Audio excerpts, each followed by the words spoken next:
Praise the lord. దేవుని పరిశుద్ధ నామమునకు మహిమ కలుగునుగాక. క్రీస్తునందు ప్రియమైన సహోదరి సహోదరులకు నా హృదయపూర్వకమైన వందనములు తెలియజేయుచున్నాను. ఈరోజు దేవుని వాగ్దానం, నీ మీద పడువు నీ శత్రులను యెహోవా నీ ఎదుట హతమగునట్లు చేయును. ద్వితీయోపదేశకాండము 28వ అధ్యాయము 7వ వచనం.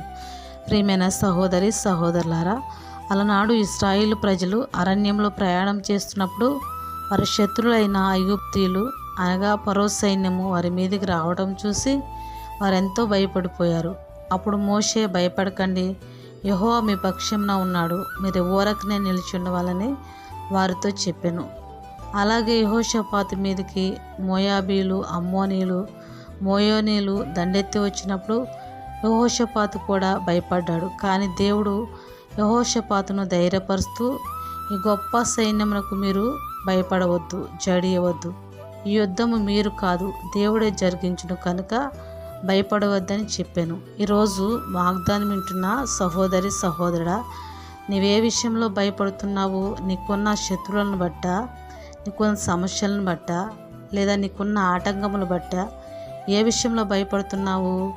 ఇశ్రాయేలు పక్షంన దేవుడు గొప్ప విజయమునిచ్చాడు. యెహోషాపాతు పక్షంన దేవుడు యుద్ధము చేశాడు.